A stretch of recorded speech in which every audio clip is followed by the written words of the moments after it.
Hello दोस्तों, स्वागत है आप सबका एक बार फिर से मेरे यूट्यूब चैनल में। दोस्तों, इस वीडियो के हम मौर्य वंश को कवर करने वाले हैं। एंशियंट हिस्ट्री जो आर एस शर्मा की बुक आती है, उससे हम इनमें जो इम्पोर्टेंट पॉइंट्स है जो आपके एग्जाम के लिए महत्वपूर्ण होने वाले हैं, यूपी पीएससीएस प्रीलिम्स के लिए और इसके अलावा आर ओ के लिए भी बहुत महत्वपूर्ण होने वाली है ये वीडियो। तो यदि आप इस वीडियो पर पहली बार आए हैं तो चैनल को सब्सक्राइब जरूर कर लीजिए। आपको पूरी वीडियो इसी पर देखने को मिलेंगी और एनसीईआरटी जो आर एस शर्मा की बुक आती है उसे भी इस पर अच्छे से कवर किया जाएगा। तो यहाँ पर दोस्तों हम मगध साम्राज्य के बारे में पढ़ने वाले हैं। ठीक है, वीडियो अच्छी लगती है तो लाइक करें, शेयर करें और आपके यदि कोई सुझाव देना है तो आप जरूर कमेंट बॉक्स में दे सकते हैं। तो देखिए, मौर्य वंश को हम स्टार्ट करने वाले हैं। मगध साम्राज्य की बात करें हम यहाँ पर, देखिए मगध साम्राज्य पहले आता है मौर्य वंश में। सबसे ज्यादा मौर्य वंश के पहले मगध साम्राज्य के अंतर्गत ही मौर्य वंश आता है। तो मगध साम्राज्य में आपका पहला वंश कौन सा था, तो ये आपका हर्यक वंश था। ये चीज आपको ध्यान देना है। 544 से 412 बीसी के आसपास था ये। संस्थापक इसके कौन थे, तो बिंबिसार थे। ये चीज आपको ध्यान देना है, इंपॉर्टेंट है। हर्यक वंश के बिंबिसार है, ना कि बिंदुसार। ये चीज ध्यान देना है। बिंबिसार और बिंदुसार में कई लोग कंफ्यूज होते हैं। तो हर्यक वंश के संस्थापक बिंबिसार थे, ना कि बिंदुसार। ठीक। अब बिंबिसार की बात कर लें। देखिए, अंग पर इन्होंने अधिकार करके उसका शासन किसको दे दिया था, तो अजातशत्रु को दे दिया था, जिसे हम पुड़िक कहते हैं। तो अंग एक राज्य था जिस पर इन्होंने बिंबिसार ने अधिकार किया और इसका शासन अजातशत्रु, जिसे पुड़िक कहा जाता है, उसे दे दिया था। बिंबिसार की एक बहुत बड़ी खासियत थी कि ये साम्राज्य को विस्तारित करने के लिए, बढ़ाने के लिए वैवाहिक संबंध और सामाजिक ताना बानों का इस्तेमाल करके करता था। और युद्ध युद्ध से कहीं ज्यादा वो व्यवहार के माध्यम से, शादी करके वो राज्य को अपने में मिला लेता था। ये सब चीजें वो करता था। तो यहाँ पर देखिए 3 शादियां इसने की थी जो उल्लेख मिलता है। वैवाहिक संबंध करके इन्होंने साम्राज्य को अपने विस्तारित किया था। पहला महाकोसला, ये चीज आपको ध्यान देना। तीनों लेडीज के नाम आपको याद होने चाहिए। रानी जो थी महाकोसला, प्रसेनजीत की ये बहन थी। ये चीज आपको ध्यान देना, कौशल राज की पुत्री थी। दूसरी आपकी चेलड़ा है जो कि लिच्छवी राजकुमार है। और तीसरी है क्षेमा जो कि मद्र कुल की है। चीज आपको ध्यान देना है। अब देखिए, हर्यक वंश के पहले आपके संस्थापक तो आपको पता चलेगा कि आपके बिंबिसार थे और अंतिम शासक इसके कौन से, नागदशक इंपॉर्टेंट है। ये अमात्य शिशुनाग ने इसे मारकर शिशुनाग वंश की स्थापना की थी। किसने, शिशुनाग ने इसे मार दिया था और शिशुनाग वंश की स्थापना की थी। ये चीज भी आपको ध्यान देना है। अब देखिए, मगध की जो असली शत्रुता किससे थी, तो ये अवंती से थी। इनके राजा कौन थे, चंद्र प्रद्योत महासेन थे। लेकिन बाद में क्या होता है जी, इनके बीच में दोस्ती भी अच्छी हो जाती है और यही आपके जो चंद्र प्रद्योत हैं, ये देखेंगे इनकी तबीयत खराब होती है। तो बिंबिसार ने ही अपना अपने राज्य के जो वो थे आपके, क्या कहते हैं, वैद्य थे, जीवक जिनका नाम था, उनको भेजा था इनकी सहायता के लिए, इनकी तबीयत में सुधार के लिए। मगध की देखिए पहली राजधानी राजगीर थी, जिसे हम गिरिब्रज भी कहते हैं। अजात शत्रु जो था इसका लड़का था। इसने अपने पिता को मारकर ये गद्दी पर बैठे थे। ये चीज आपको ध्यान देना है। ये काशी और वज्जु को अपने साम्राज्य में मिला लिया था इसने। अमंत्री इसके क्या कहलाते थे, वत्सकार कहलाते थे। पुत्र इनके कौन थे, उदयन थे। बिंबिसार का अजातशत्रु, अजातशत्रु का उदयन। ये चीज आपको ध्यान देना है। उदयन ने क्या किया था, इंपॉर्टेंट है। उदयन ने पाटलिपुत्र की स्थापना की थी। ये चीज आपको ध्यान देना है और राजधानी भी बनाया था। अब देखिए, बात कर लेते हैं शिशुनाग वंश की, क्योंकि हर्यक वंश को समाप्त करके ही शिशुनाग वंश बना था। ठीक है। शिशुनाग ने शिशुनाग वंश के संस्थापक कौन थे, तो अमात्य शिशुनाग थे। ये चीज भी आपको ध्यान देना है। शिशुनाग ने अवंती प्लस वत्स राजा पर अधिकार कर लिया था। सेकंड राजधानी इनकी कौन सी थी, तो वैशाली थी। ये चीज भी आपको ध्यान देना है। शिशुनाग का उत्तराधिकारी कौन था, कालाशोक। अंतिम शासक नंदीवर्धन, इंपॉर्टेंट है, जिसे हम महानंदन कहते हैं। अब देखिए, नंदवंश की बात कर लेते हैं। तो संस्थापक महापद्मनंद था, जिसे हम एकराट, एक छत्र ये की उपाधि इन्होंने अपने आप को दी थी। अंतिम शासक एक घनानंद थे, जिसे अग्रमीज भी कहा जाता था। किसे में, तो यूनानी विवरण में इसे अग्रमीज कहा गया है। अब देखिए, विदेशी आक्रमण हम देख लेते हैं। विदेशी आक्रमण देखिए, पहला विदेशी आक्रमण हुआ था हकमनी शासक के द्वारा, इंपॉर्टेंट है। अब पहला विदेशी सफल आक्रमण किसके द्वारा हुआ था, तो डेरियस प्रथम के द्वारा।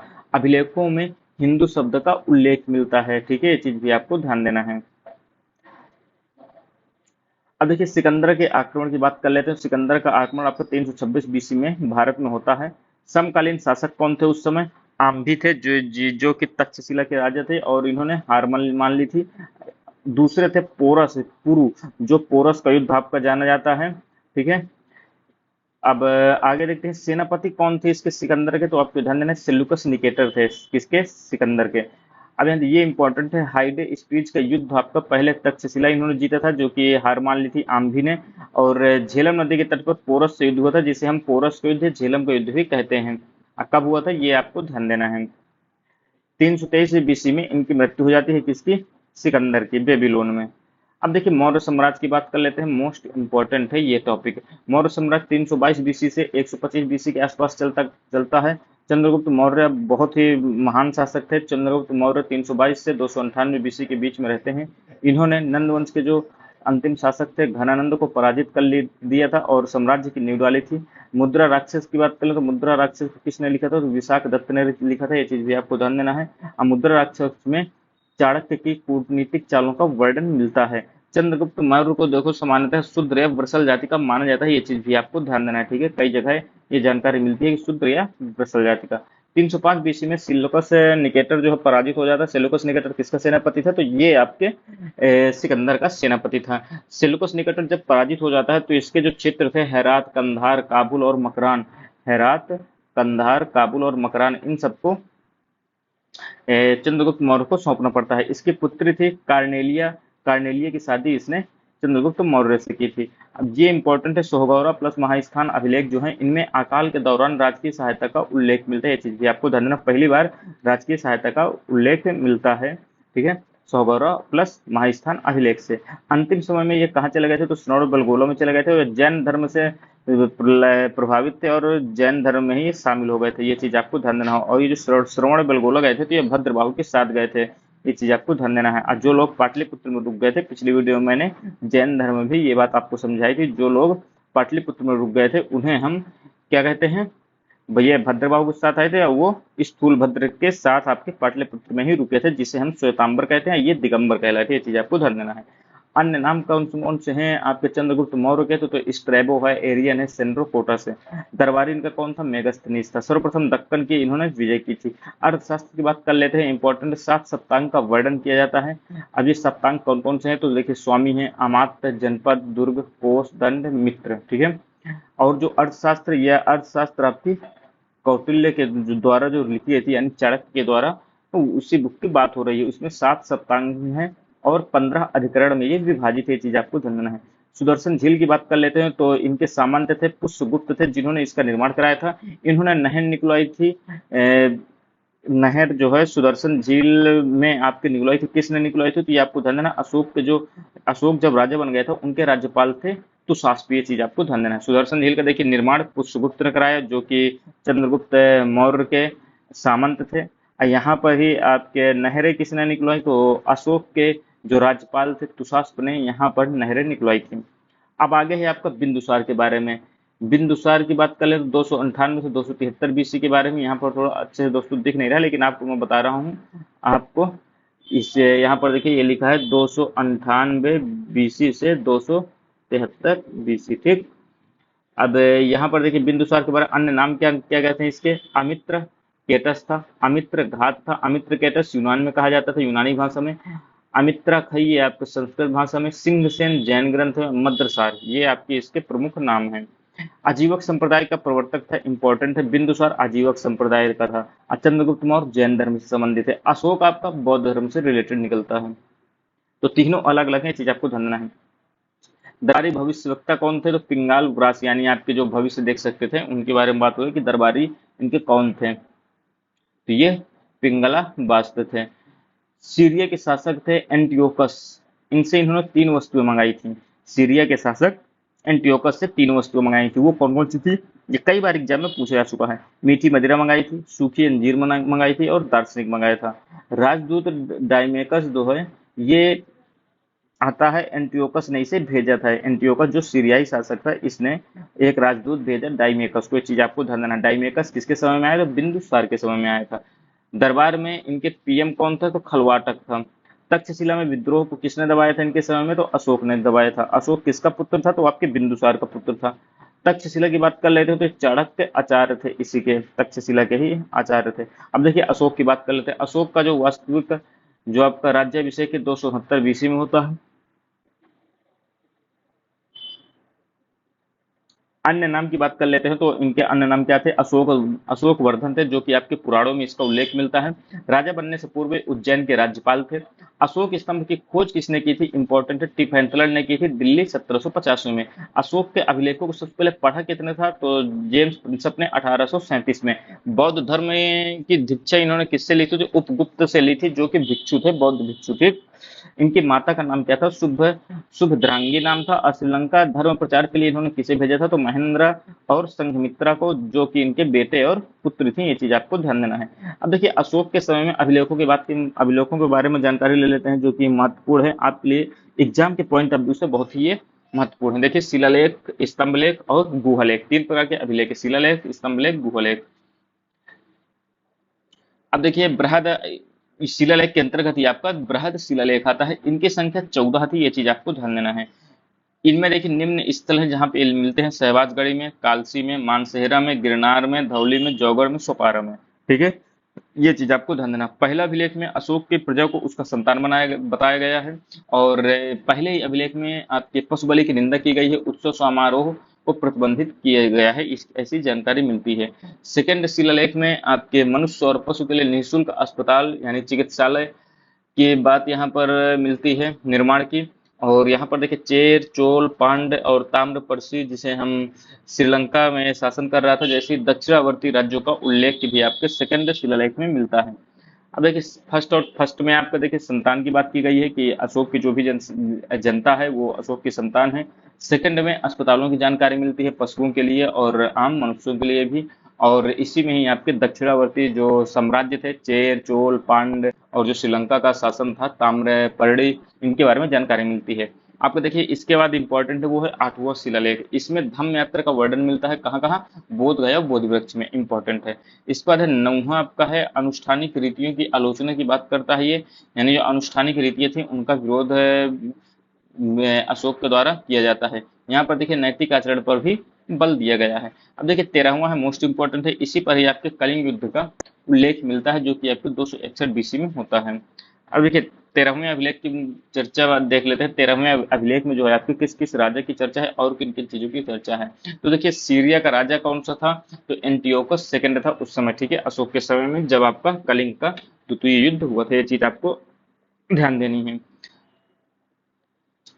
देखिए, अब मिस्र के राजा कौन थे? तो टॉलमी सेकंड थे। मिस्र के राजा टॉलमी सेकंड थे, जिसे हम फिलाडेल्फस भी कहते हैं। टॉलमी सेकंड ने ही डायनोसिस को भारत भेजा था। किसे? डायनोसिस की चीज आपको ध्यान देना, अशोक के समय में।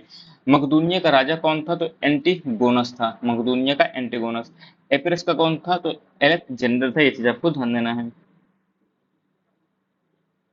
देखिए, पृथक शिलालेख की बात कर ले तो धौली, जौगढ़ से प्राप्त शिलालेख जो थे वो पृथक शिलालेख थे। अब देखिए, लघु शिलालेख की बात कर लेते हैं, कहाँ कहाँ से प्राप्त हुए? तो ब्रह्मगिरी, रूपनाथ, मास्की, उद्गोलम, भाब्रू, नेट्टूर और गुर्जर से ये प्राप्त हुए हैं। अशोक नाम का उल्लेख, ये इंपॉर्टेंट है।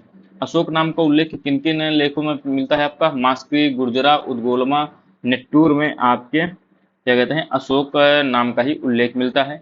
बात करते हैं देवनाम प्रियदर्शी की। ये इनका बचपन का नाम था, तो देवनाम प्रियदर्शी के नाम से भी इन्हें जाना जाता है। इस नाम का उल्लेख कहाँ कहाँ मिलता है? तो ब्रह्मगिरी, रूपनाथ, भाब्रू, ये चीज आपको ध्यान देना है।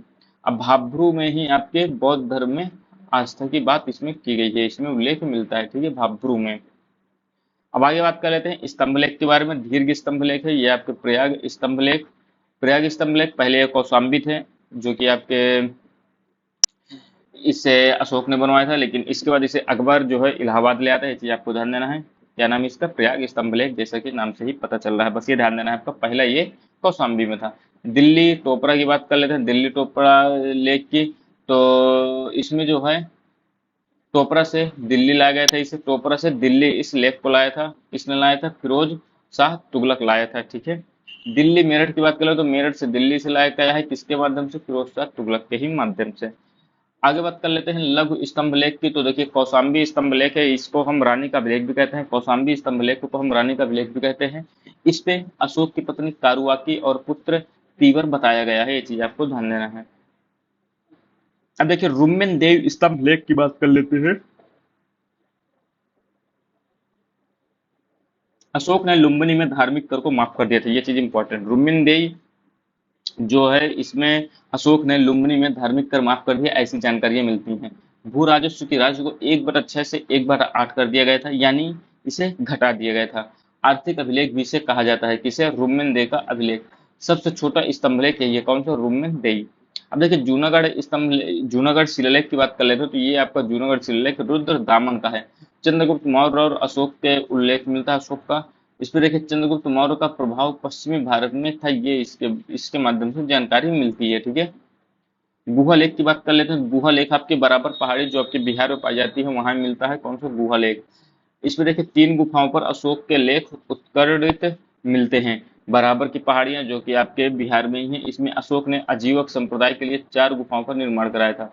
नागार्जुन पहाड़ी में आजीवक संप्रदाय के लिए गुफा बनवाई गई थी, किसके माध्यम से बनाई गई थी? दशरथ के माध्यम से बनाई गई थी। नागार्जुन पहाड़ी जो है वहां पर आजीवक संप्रदाय के लिए गुफा बनाई गई थी, जो कि दशरथ के द्वारा बनाई गई थी। और इसे बनवाया किसने था? तो अशोक के बाद दशरथ जो बनते हैं उन्हीं के माध्यम से बनाया गया था। और देवान प्रिय की उपाधि इन्हें मिलती है, किसे? दशरथ को देवान प्रिय, ठीक। आगे बात करते हैं मौर्य कालक्रम की बात कर लेते हैं। तो मौर्य कालक्रम देखिए चंद्रगुप्त मौर्य पहले आता है, उसके बाद बिंदुसार। ये आपको याद रखने हैं, इनका कालानुक्रम ये आपको याद होना चाहिए। चंद्रगुप्त मौर्य, बिंदुसार, इसके बाद है अशोक है, दशरथ है, संप्रति है, शालीशुक है, देववर्मन है, शतधन्वन है, बृहद्रथ है। बृहद्रथ आपका अंतिम है, चीज आपको ध्यान देना है। मौर्य सेनापति जो है पुष्यमुख शुंग होता है, पुष्यमित्र शुंग होता है, जिसने बृहद्रथ की हत्या करके शुंग वंश की स्थापना कर देता है, ठीक है।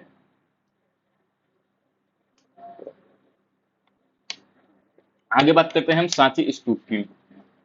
सांची स्तूप की बात करें तो सांची स्तूप का निर्माण अशोक ने कराया था। सांची स्तूप आपके रायसेन एमपी में है, मध्य प्रदेश में। अशोक का जो है सारनाथ स्तंभ यहीं स्थित है, ये चीज आपको ध्यान देना है। रज्जुक की बात कर लेते हैं। रज्जुक आपका अधिकारिक वर्गों को कहा जाता था, किसे? रज्जुक को। भारत सरकार द्वारा अशोक चक्र को अपनाया गया था, कब? 22 जुलाई 1947 को, ये चीज भी आपको ध्यान देना है। अब देखिए मौर्य प्रशासन की बात कर लेते हैं। प्रशासन के शीर्ष अधिकारी को शीर्ष या महामात्य कहा जाता था, जिनकी संख्या 18 थी। प्रमुख तीर्थों की बात कर लेते हैं तो समाहर्ता किसे कहा जाता था? तो वित्त मंत्री, जिसे कर निर्धारक भी कहा जाता है। इसके बाद सन्निधाता था, जिसे राजकीय कोषागार संरक्षक भी कहा जाता है। इसके बाद है आपका कर्मांतिक, जिसे हम उद्योग मंत्री भी कहते हैं। अंतःपाल है, जिसे सीमावर्ती दुर्गों का रक्षक कहा जाता है। इसके बाद है व्यवहारिक, जिसे हम नगर न्यायाधीश कहते हैं। कुछ प्रमुख अध्यक्ष की बात कर लेते हैं। देखिए सीता अध्यक्ष, कृषि विभाग अध्यक्ष, जहां पर भी देखिए सीता आएगा ये भूमि से रिलेटेड रहेगा, ये चीज आपको ध्यान देना है। सीता अध्यक्ष, कृषि विभाग अध्यक्ष, पौतवा अध्यक्ष, मापतौल अध्यक्ष, विविता अध्यक्ष, चारागाहों का अध्यक्ष, आकारा अध्यक्ष, खानों का अध्यक्ष, लक्षणाध्यक्ष, ये आपका मुद्रा टकसाल से संबंधित है, लक्षणाध्यक्ष, ठीक। आगे है दीवानी न्यायालय, क्या कहा जाता है? दीवानी न्यायालय को धर्मस्थीय कहा जाता है। फौजदारी को कंटक शोधन कहा जाता है, ठीक है। देखिए गुप्तचर प्रमुख कौन था? तो गुप्तचर प्रमुख आपके महामात्य सर्प थे। गुप्तचर को आप गूढ़ पुरुष कहते थे, किसमें? अर्थशास्त्र में, जो कि कौटिल्य रचित थी। चतुर स्त्रियां जो होती थी वो भी गुप्तचर विभाग में शामिल हो सकती थी। अचतुर स्त्रियों को गुप्तचर कहा जाता था, ये चीज आपको ध्यान देना है। चतुर स्त्रियां भी गुप्तचर में शामिल हो सकती थी। एक स्थान पर कार्य करने वाले गुप्तचर को संस्था कहते थे, और भ्रमणशील जो गुप्तचर होते थे उन्हें संचारा कहते हैं, ये चीज आपको ध्यान देना है। प्रांतों के प्रशासक कुमार, आर्यपुत्र और राष्ट्रिक थे। कौन? प्रांतों के जो प्रशासक हैं ये आपके कुमार, आर्यपुत्र और राष्ट्रिक थे, ये चीज आपको ध्यान देना है। अब देखिए बात कर लेते हैं मेगास्थनीज की, जो इन्हीं के समय में शासन में दरबारी था। इनके अनुसार देखिए नगर प्रशासन 30 सदस्यों का समूह था। ये 30 सदस्य जो होते थे 6 समूहों में सम्मिलित थे, और प्रत्येक समूह में 5 लोग शामिल होते थे, यानी 56 30 लोगों की सदस्य संख्या के आधार पर, ठीक है। इसका देखिए अदेव मात्रक किसे कहते हैं? तो अदेव मात्रक क्या है? वह है भूमि जिस पर बिना वर्षा के भी अच्छी खेती होती है, यानी जिस पर देवताओं की क्या कहते हैं प्रेम मोहब्बत न बरस रही हो, यानी अदेव मात्रक, जिसमें आपके वर्षा न हो उसके बाद भी खेती यदि अच्छी होती है तो उसे अच्छा माना जाता था, इसे ही अदेव मात्रक कहा जाता था। सुवर्ण या निष्क की बात करें तो इन्हें सोने के सिक्कों को कहा जाता था। इसके बाद है आपका पड़, जिसे हम चांदी के सिक्के कहते हैं। मासक है, ये आपका तांबे के सिक्के कहलाते थे। अब देखिए इंपॉर्टेंट फैक्ट्स कुछ। अब सोर्स की बात कर लेते हैं। देखिए सोर्स आपके यानी जो है मौर्य वंश के बारे में किसकी किसके माध्यम से जानकारी मिलती है। तो देखिए बौद्ध धर्म जो है आपके दीपवंश हो गए, महावंश हो गए, दिव्यावदान, इनके माध्यम से हमें मौर्य वंश की जानकारी मिलती है। जैन धर्म की बात करें, देखिए कल्पसूत्र जो कि भद्रबाहु के द्वारा रचित थी, अब परिशिष्ट वर्मन जो कि हेमचंद्र द्वारा रचित थी, इनके माध्यम से भी हमें मौर्यन काल के बारे में जानकारी मिलती है। महास्था अभिलेख की बात करें, देखिए पूर्वी भारत में मौर्य के शासन का उल्लेख मिलता है। अब देखिए ये कथन है किसने दिए थे, चीज आपको ध्यान देना है। प्रजा के सुख में ही राजा को सुख है, ये कथन दिया था आपके चाणक्य ने। चाणक्य की जो बुक थी आपके अर्थशास्त्र, वो आपकी सप्तांग विचारधारा यानी 7 सप्तांग विचारधारा पर आधारित थी और उसमें 15 अधिकरण थे, ये चीज आपको ध्यान देना है। चंद्रगुप्त मौर्य और बिंदुसार के समकालीन थे कौन, चाणक्य, ये चीज भी आपको ध्यान देनी है।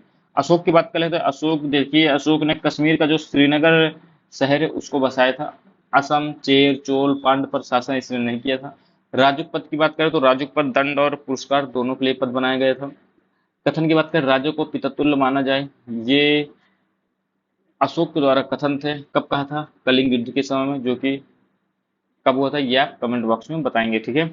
अधिकांश अभिलेख ब्राह्मलिक में लिखे गए हैं। भाब्रू शिलालेख की बात करें तो राजस्थान में तुला धर्म से महत्व रखता है ये, ठीक है।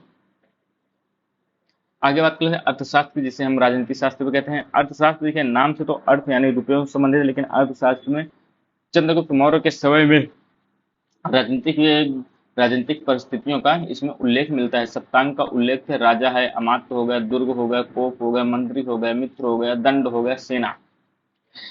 अब देखिए यहाँ पर उपदा परीक्षण किस लिए होता था, तो उपदा परीक्षा एक चरित्र की परीक्षा होती थी, जो कि आपके मंत्री या पुरोहित जैसे पदों के लिए इस परीक्षा का संचालन किया जाता था, ये चीज भी आपको ध्यान देना है।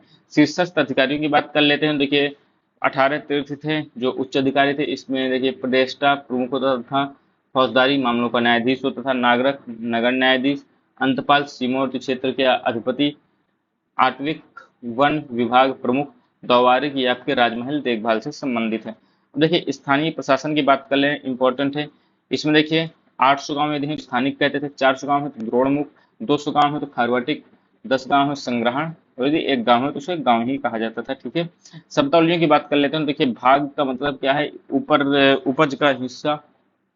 प्रेरणा की बात करें तो आपातकालीन स्थिति में कर और उद्माद आपकी सिंचाई से संबंधित था, ठीक है। सिंचाई से संबंधित आपका उद्भाग था। प्रेरणा आपका आपातकालीन स्थिति में एक कर था और उपज का हिस्सा जिसे हम भाग कहते थे। सीता किसे कहते थे, राजकीय भूमि पर जो कर लगता था उसे सीता कहते थे। सेतुबंध सिंचाई का प्रबंधन। रूपदर्शक मुद्रा परीक्षण अधिकारी, ये चीज भी आपको ध्यान रखना, जिसे हम रूप दर्शक कहते थे। अकाल के समय देखिए अनाज आपूर्ति भंडार गृह का उल्लेख कहाँ से मिलता है, तो सोगौरा महास्थान से इनसे जानकारी मिलती है, जो कि आपके चंद्रगुप्त मौर्य के समय के थे। वस्त्र की बात करें तो ये वस्त्र में आपके एक दुर्कूल आता है, जिसे हम सफेद चिकने वस्त्र कहते हैं, और क्षौभ आपके रेशमी वस्त्र हैं, ये चीज भी आपको ध्यान देना है। रेशमी वस्त्र क्षौभ हैं और ये आपके रेशमी है, और सफेद चिकने वस्त्र ये आपके दुर्कूत कहलाते थे। मेगास्त्रीज की बात करें, देखिए मेगास्त्रीज ने भारतीय समाज को सात श्रेणी में बांटा था। कौन कौन सी थी श्रेणी, दार्शनिक, किसान, आहिर या ग्वाला, कारीगर या शिल्पी, सोनपुर, आपको ध्यान देना है, कारीगर शिल्पी हो गए। इसके बाद आपका सैनिक, ठीक है। इसके बाद है निरीक्षक, इसके बाद है सभासद, जिसे हम शासक वर्ग भी कहा जाता था, किसे, सभासद को, ये चीज भी आपको ध्यान देना है।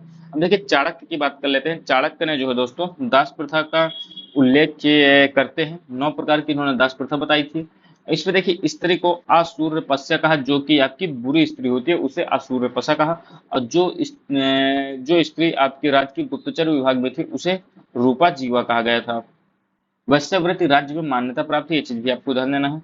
शिलालेख की बात कर लेते हैं। देखिए शहबाजगढ़ी प्लस मेहरगढ़ जो है, ये दोनों भी आपके खरोष्टी लिपि में लिखे गए हैं, और खासकर ये पाकिस्तान में कौन कौन से थे, शहबाजगढ़ी और मेहरगढ़। कंधार की बात कर लेते हैं तो अरामाइक भाषा का उल्लेख मिलता है इसमें, और ग्रीक लिपि इसमें मिली है। रूमंदेही की बात करें कि इसमें रूमंदेही जो अभिलेख है इस पे आपका कर में कटौती का उल्लेख मिलता है। निगाली सागर की बात करें तो बुद्ध को शाक्य मुनि बताया गया, ये चीज आपको ध्यान देना है। कौटिल्य की बात करें तो देखिए त्रयी का अध्ययन किया गया है कौटिल्य के द्वारा। ये त्रयी क्या है, तो 3 वेदों का आपका अध्ययन कहलाता है, अथर्ववेद को छोड़कर, सोमवेद, यजुर्वेद और ऋग्वेद। द्विवर्ष द्विवर्षप संज्ञा कहा जाता है। किसे द्विवर्षप संज्ञा दी गई थी? तो श्रेष्ठ ब्राह्मण को ये संज्ञा दी गई थी। इसके बाद है आपका एग्रोनोमोई। एग्रोनोमोई क्या है? इंपॉर्टेंट। एग्रोनोमोई नगर के कार्यों के संरक्षण विकास के लिए अधिकारी है। ये मेगास्थनीज ने इसमें उल्लेख किया है मेरे बारे में। एकात्मक स्तंभ की बात कर ले तो एक ही पत्थर पर स्तंभ का उल्लेख मिलता है। एकात्मक स्तंभ, एक ही पत्थर पर स्तंभ का उल्लेख, और एकात्मक स्तंभ अशोक के समय का है। ये चीज भी आपको ध्यान देना है। इस पे देखिए पतन के कार्य की बात कर ले, जिसमें पतन के कार्य इसमें देखिए ब्राह्मण प्रक्रिया थी। ब्राह्मण काफी ज्यादा नाराज था ब्राह्मण वर्ग। क्यों?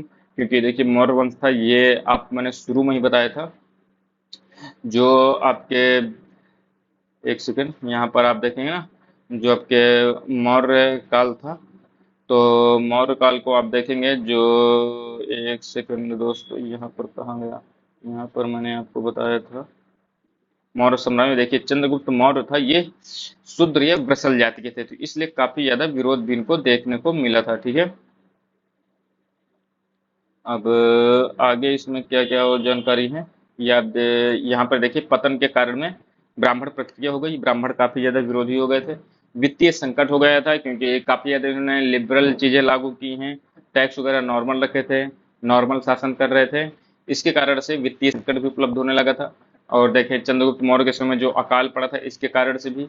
और अशोक ने जो आपके क्या कहते हैं छोड़ दिया था युद्ध करना, कलिंग युद्ध के बाद उनका जो हृदय परिवर्तन हुआ, बौद्ध धर्म अपना लिया, उसके बाद उन्होंने युद्ध करना ये सब छोड़ दिया, राज्य को प्रसारित करना अपना छोड़ दिया। तो इस कारण से भी वित्तीय संकट पैदा हुआ। दमनकारी शासन भी इसका एक बहुत बड़ा कारण है। ठीक है, पश्चिमोत्तर सीमा प्रांत की उपेक्षा इन्होंने की थी। पश्चिम उत्तर की जो सीमा है उन प्रांतों की इन्होंने उपेक्षा की थी, और छोटे प्रांतों का स्वावलंबन होना है। अशोक के समय से ही मौर्य साम्राज्य गिरने लगा था। उसका कारण क्या था? देखिए उस समय तक तो कंट्रोल था, लेकिन उनकी जो नीतियां थी वो तो सक्षम थे, तो वो तो बांधे रहे थे पूरे राज्यों को, जो छोटे राज्य भी थे। लेकिन उसके बाद से राज्य उनके क्या कहते हैं आपके स्वतंत्र थे, तो ये स्वावलंबन की भावना उनके अंदर आने लगी है, जिसके अर्थ मौर्य साम्राज्य के टूटने का एक ये भी कारण बनता है। ये दोस्तों मौर्यन काल आपका इसके माध्यम से समाप्त होता है। यदि आपकी वीडियो अच्छी लगती है तो लाइक करें, शेयर करें, और साथ ही चैनल को सब्सक्राइब करना ना भूलें। यदि आपको कोई भी कंफ्यूजन हो तो आप बता सकते हैं। मिलते हैं अगली वीडियो में, तब तक के लिए दोस्तों धन्यवाद। जय हिंद।